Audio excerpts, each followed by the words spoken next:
of Siena are obvious examples of mystical experiences that have become part of the Catholic Church's spiritual heritage. But those experiences, I repeat, are profoundly interior. St. Ignatius of Loyola, my father in God, says that one momentary intuition of the Holy Trinity taught him more about God than he had ever learned in his whole life. The key word to authentic mystical phenomena is understanding. It is on this level that we are all, with God's grace, and I mean what I am saying, we are all to become, in greater or less measure, mystical in our spiritual lives, grow in the depth of our understanding of our faith.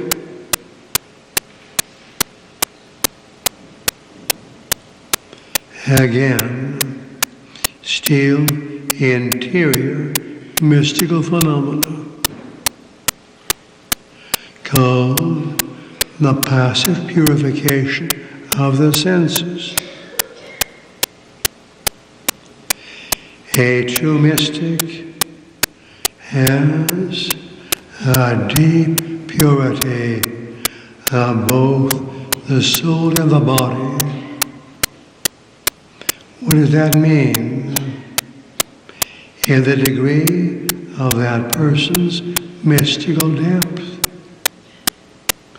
They do not expect or rely on the natural pleasures of the body or the natural experiences of the soul. True mystics, I know what I am saying, a half-century of priestly experience, having dealt with more than my share of some genuine mystics, but many pseudo-mystics, mystics in their own imagination. True mystics, I mean this, they enjoy suffering out of love for God.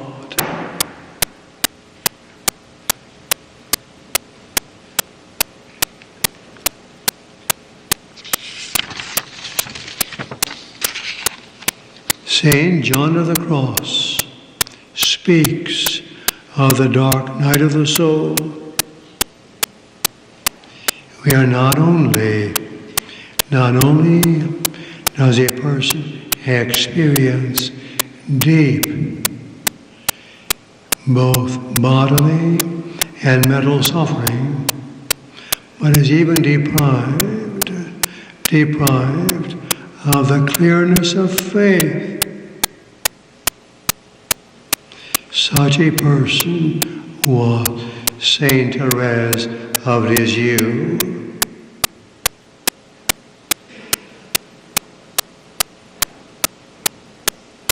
The heights of mystical phenomena, deeply interior, are reached in what the saints call total death to self.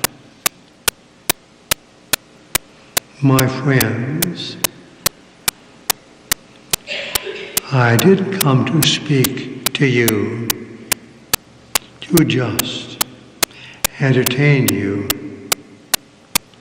but please God, to enlighten you.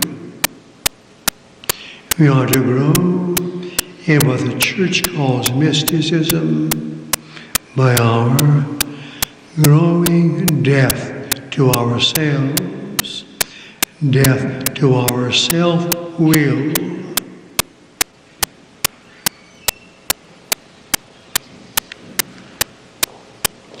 So much for mystics and mysticism as understood by the Catholic Church.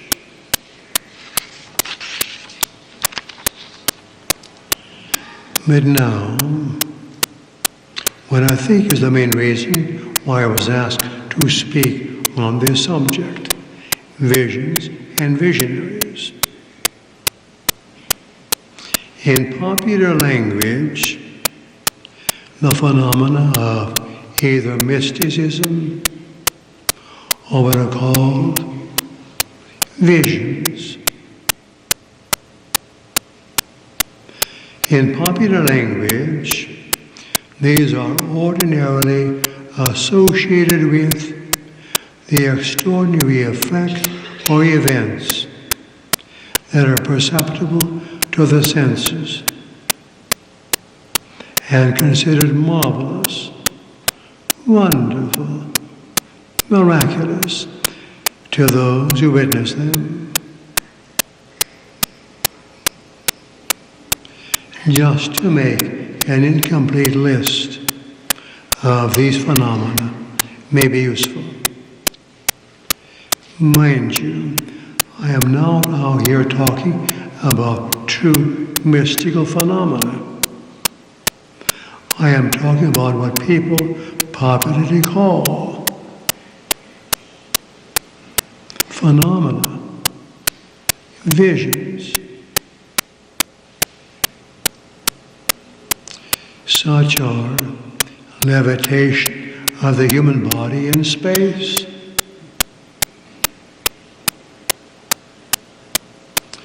sudden appearance or disappearance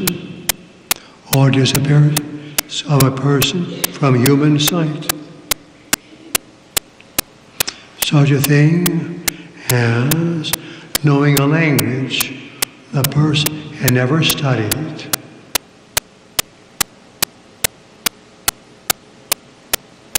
My latest conversation with such a person was with a woman who had been trained in Satanism from childhood.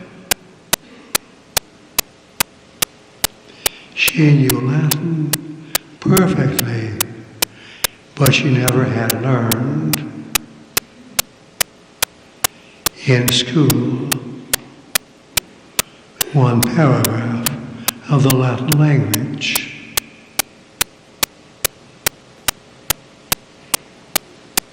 Such a thing as surviving without food or drink for months or even years. The ability to see events or hear words that may be hundreds or even thousands of miles away, making statues to weep. As I talked to the priest in Arlington, Virginia, he told me his bishop called him in. Father, I hear you make statues weep. Here on the bishop's desk was a large statue of Our Lady. Father, will you bless this statue?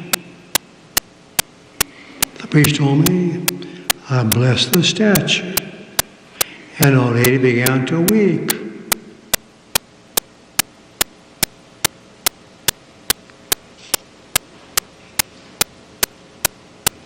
Foretelling future events, and in precise detail, causing the sudden movement of the earth.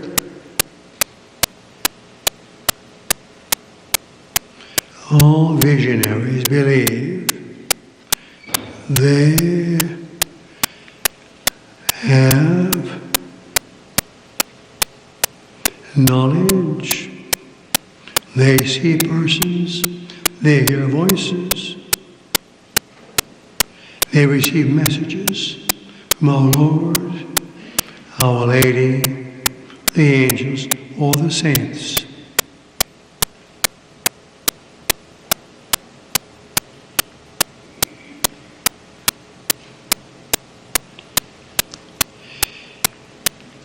Something over a year ago, I was in Alexandria, South Dakota. Spent hours in conversation with a professed stigmatist from Michigan.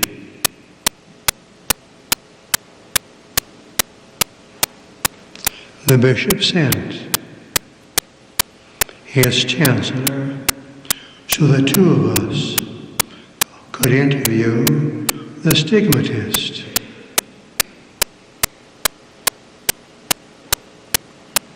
He is not genuine.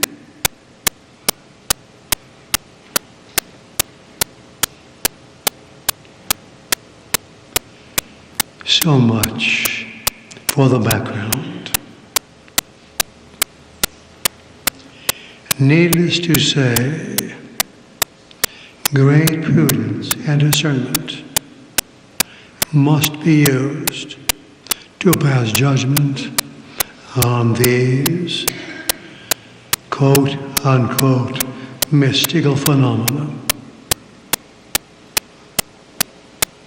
The need for discernment is not only because so many enthusiastic people may consider something supernatural, which is actually not only natural, but may even be pathological, and can even be diabolical.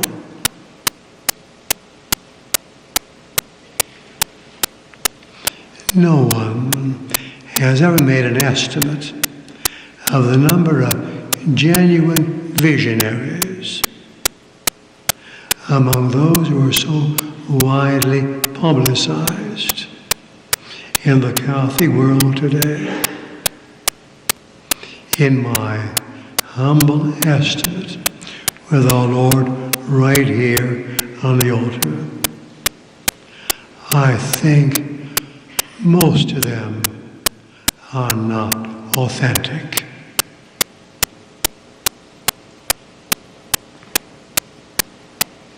What complicates the issue is that these visionaries, as we may call them, are often so persuasive. They write books. Like a bishop recently wrote to me. There was a visionary that I've been counseling, unquote, the bishop.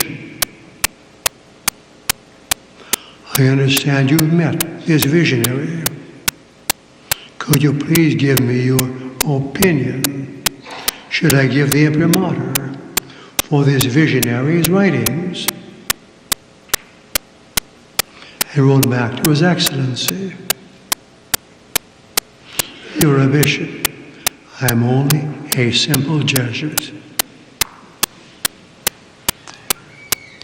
If you want to give the imprimatur, go ahead. But if you do, you're being taken in."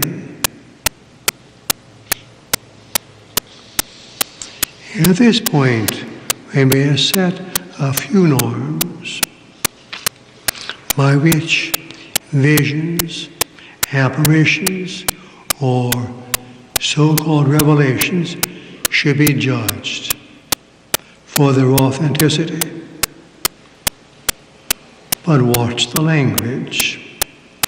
Authenticity here means not merely repeating what is already commonly known.